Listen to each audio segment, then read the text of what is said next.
مزے سے زیادہ ایک بہت افیکٹو بات انہوں نے کی کہ ہمیں شعور پیدا ہوتا ہے جب ہم کتاب پڑھتے ہیں، اس میں احساسات، جذبات، کیفیات، معاملات کو دیکھتے ہیں، پڑھتے ہیں، بلکہ ایکسپیرینس کرتے ہیں۔ آمنہ، ہمارے ہاں اس وقت مجھے شاید زیادہ حساسیت اس بارے میں محسوس ہوتی ہے، لوگ بہت شارٹ ٹیمپرڈ ہو گئے ہیں، بہت جلدی خفا ہو جاتے ہیں، بہت جلدی ریاکشنز دے دیتے ہیں، بہت جلدی ججمنٹل ہو جاتے ہیں۔ ہم لوگ ججمنٹل ہیں، یہ ہمیں ماننا چاہیے۔ ہم فوراً اپنی رائے قائم کر لیتے ہیں، ہم فوراً اپنا اوپینین دیتے ہیں کسی بھی معاملے میں، ہم سے رکا نہیں جاتا، ہم سے برداشت نہیں ہوتا۔ لیکن میں نے یہ دیکھا ہے جو لوگ کتابیں پڑھتے ہیں، جن کا مطالعہ وسیع ہوتا ہے، ان لوگوں میں خاص ٹھہراؤ ہوتا ہے، ان لوگوں میں چیزوں کو پرکھنے کی، سمجھنے کی صلاحیت کچھ بہتر ہوتی ہے، ان کے مشاہدے بہت وسیع ہوتے ہیں، اور پھر وہ لوگ ریئیکٹ نہیں کرتے ہیں، وہ لوگ رسپونڈ کرتے ہیں۔ یہ ایک چھوٹا سا فرق ہے۔ ریاکشن پھٹ سے ہوتا ہے، جو منہ میں آیا بول دیا، بس بولنا ضروری ہے، اپنی بات واضح کرنا اور جتانا ضروری ہے، لیکن تھوڑا تحمل سے سوچ کے پیچھے رک کر ایک لمحہ کہ کیا یہ بات کہنا اس وقت مناسب ہے یا نہیں۔ زیادہ تر لوگ اس مسئلے کا شکار ہیں۔ جب بھی ہمارے ہاں کدورتیں اور پریشانیاں اور رشتوں میں عجیب چپخلشیں پیدا ہو جاتی ہیں۔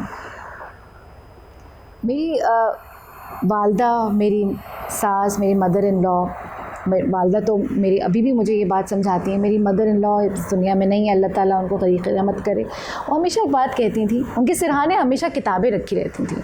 ان کو بہت ساری تکالیف تھیں، اور 1970 سے وہ بستر پہ تھیں، اور بہت ان کو امراض تھے، لیکن ہمیشہ وہ کتابیں ان کے 2-3 پیری میسن یا دوسری کتابیں ان کے سرہانے رکھی رہتی تھیں، اور وہ پڑھتی رہتی تھیں، اور ان کی بات میں جو وسعت ہوتی تھی، اور ان کی بات میں جو چیزوں کی وضاحت، لاجک ہوتی تھی، وہ بیان سے باہر ہے۔ ہم اپنا کوئی بھی مسئلہ ان کے پاس لے کے جاتے تھے، اور وہ سوچ کے تحمل کے ساتھ اس بات کا اتنا خوبصورت جواب دیتی تھی کہ ساری الجھنیں دور ہو جاتی تھیں۔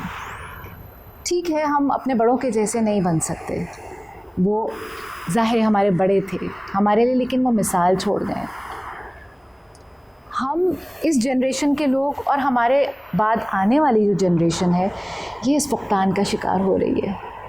انسٹنٹ ریئیکشن چاہیے، انسٹنٹ رسپانس چاہیے، فوراً بتاؤ، فوراً جواب دو، یہ نہیں ہوا چھوڑ دو، ان لائک کر دو، ان فرینڈ کر دو، فرینڈ زون کر دو، معلوم نہیں اور کیا کیا اس میں جملے مشہور ہیں۔ یہ ٹھہراؤ ہم کھوتے چلے جا رہے ہیں۔ آپ کی اس بات سے کہ شعور پیدا ہوتا ہے، آمنہ، ہم یہ شعور کیسے واپس لائیں آنے والی جنریشنز میں؟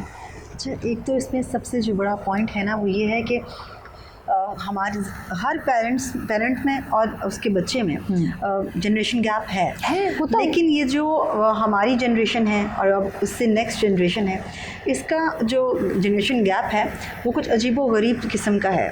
یہ وہ جنریشن ہے جنہوں نے ایسا وقت گزارا ہوا ہے جب موبائلز نہیں تھے، پھر موبائلز آئے، ان کو کچھ چیزیں ٹیکنالوجی سے وہ کچھ لوگ واقف ہیں، کچھ کم ہیں، کچھ زیادہ ہیں، اور بچے اے آئی کے بچے ہیں، ان کو اس بات کا ہی بہت گھمنڈ ہے کہ ہم اے آئی کے بچے ہیں، اور ان کو ہینڈل کرنا آسان نہیں ہے پیرنٹس کے لیے، اور کیونکہ وہ پیرنٹس ہیں تو وہ ان پہ ہمیشہ کی طرح چیز کو موسٹ آف دیم مسلط کرنا چاہتے ہیں۔ یہ جو ایک آپریس کرنے والا ہمارے اندر ایک بیج ہے نا، میری بات چلے گی، اور اب کا جو بچہ ہے، یہ والا بچہ ہے اس دور کا جین زی کہلاتی ہے، وہ اس بات کو ماننے سے انکاری ہے۔ وہ کہتا ہے کہ نہیں، کیسے چلے گی، لاجک چاہیے ہمیں ایکسپلینیشن چاہیے کہ کیسے اور کیوں۔ تو والدین کو یہاں بہت ضرورت ہے اس لفظ شعور کی۔ اس کے ساتھ ساتھ کتابیں تو ایک امپورٹنٹ رول ادا کرتی ہی ہیں۔ آپ نے بھی ایک بڑی پیاری بات کہی تھی کہ ہم بطور فرد لائبریریز ہیں۔ تو جب میں ادب شناس کے توسط سے لوگوں سے ملی تو میں نے ان لوگوں سے بہت کچھ سیکھا۔